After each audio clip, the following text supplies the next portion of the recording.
Olá pessoal, tudo bem?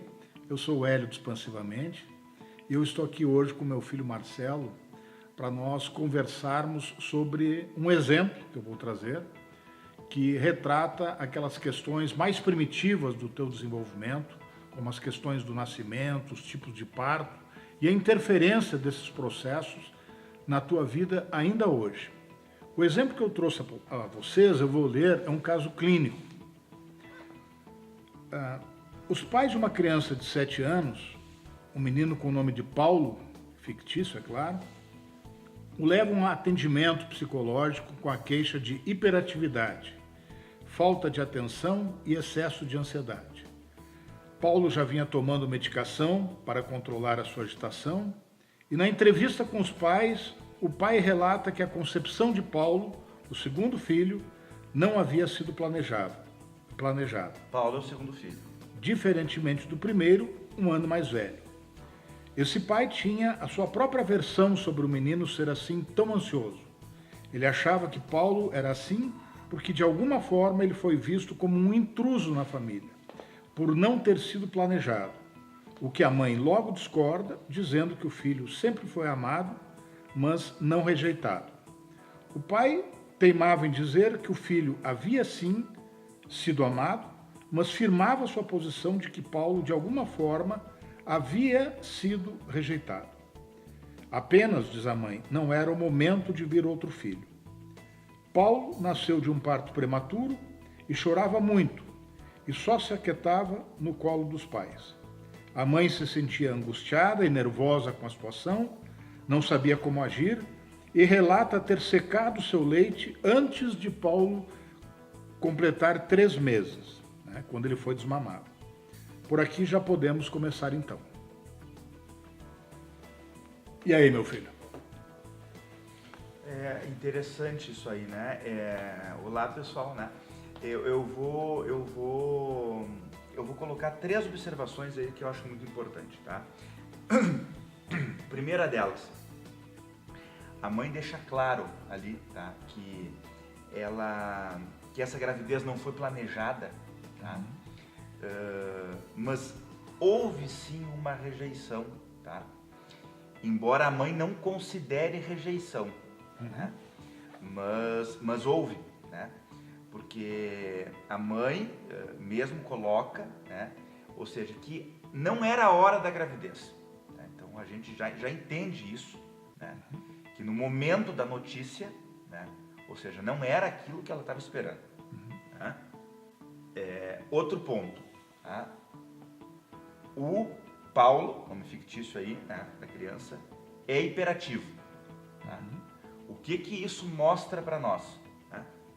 Que, de alguma forma, essa hiperatividade do Paulo, né, foi formada em relação a um sentimento dele ter sentido parte dessa rejeição também.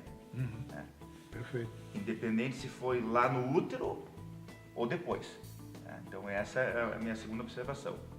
Pela forma do parto, meu filho, provavelmente já desde a fase intrauterina tem havido essa dificuldade.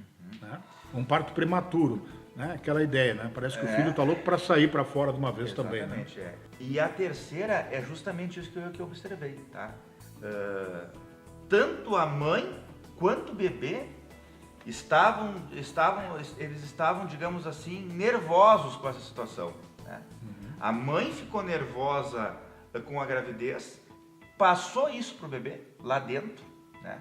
Porque como a gente já viu... E se formou esse quadro. Como a gente já viu em vários outros vídeos aí, tudo que a mãe tá sentindo, a criança lá dentro tá sentindo também, né? Claro. Então, o nervosismo da mãe, eu acredito que passou para a criança e ambos...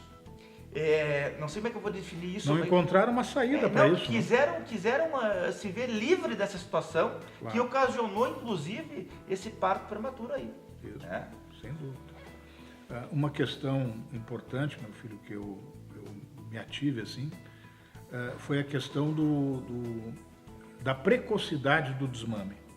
Né? Sim. Essa criança foi desmamada com 3 meses de idade. Muito precoce. Então, o que eu quero dizer com isso? Com 3 meses de idade, você está vivendo uma fase de absoluta dependência do outro. A criança depende do outro, no caso Totalmente da mãe, dos cuidados da mãe. Tudo. Né?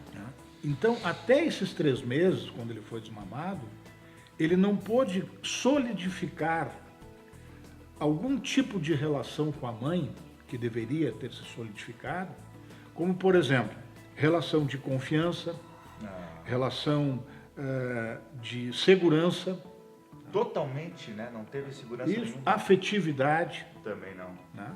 Acolhimento em si. Né? Então, esse menino, dentro desses 3 meses, isso não foi o suficiente para que ele pudesse estar mais em contato com a mãe, né? Com o seio da mãe e com o leite materno. Então, o que isso implica quando não se completa, né, esse tempo necessário, né, a esse bebê? Isso implica num corte, numa interrupção prematura nesse bebê daquele estado que ele deveria estar, que é de poder ser e continuar sendo. Né?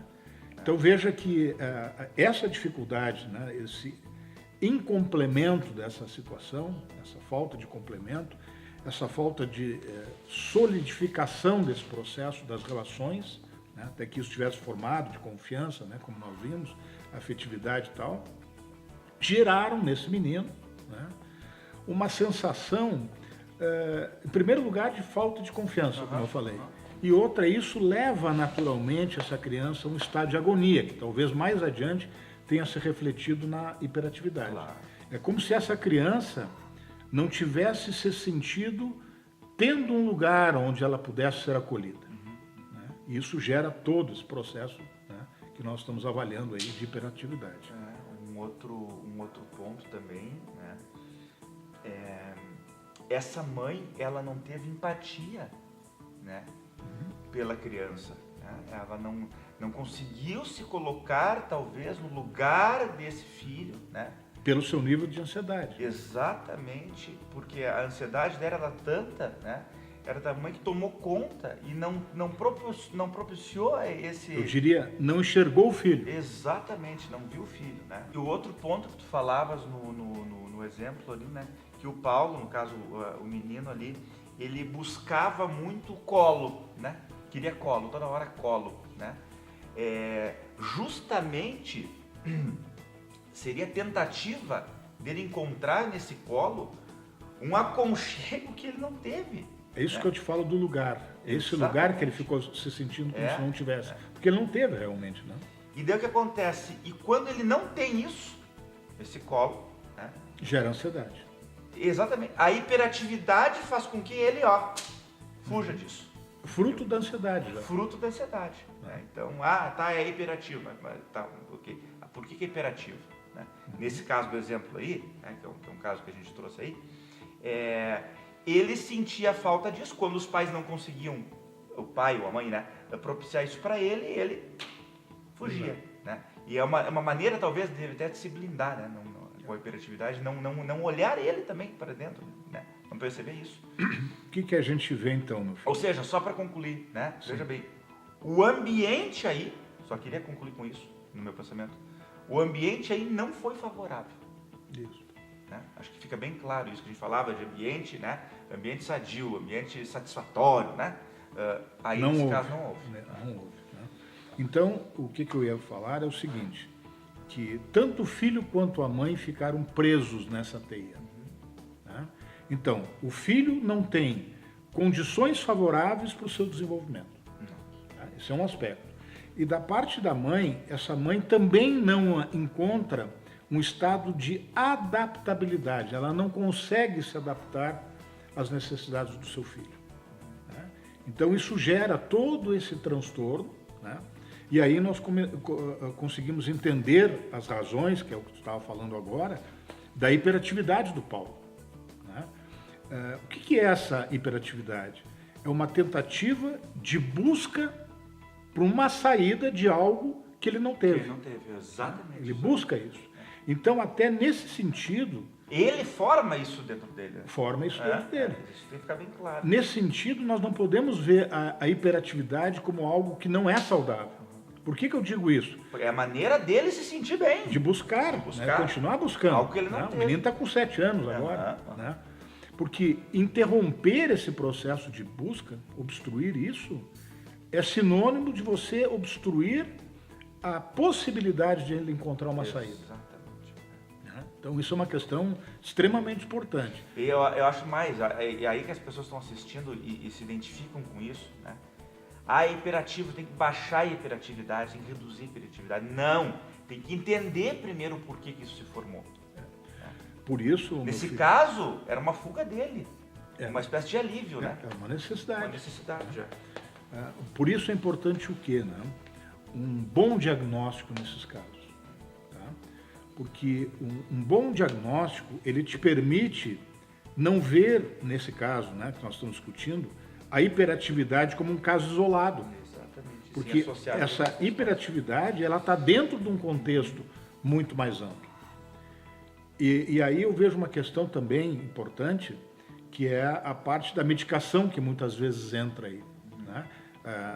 Se leva, né, essa criança a fazer uso de medicação para reduzir esse nível de atividade, né, ou de ansiedade. Né? Se isto, né, essa medicação, não for utilizada adequadamente, entendendo o sentido da manifestação da hiperatividade, conhecendo às vezes, ela funciona como um fator obstrutivo em vez de ser um fator curativo. Em vez de melhorar, atrapalha. Exatamente. Né? Então, isso é uma questão que tem que ser cuidada nesses processos.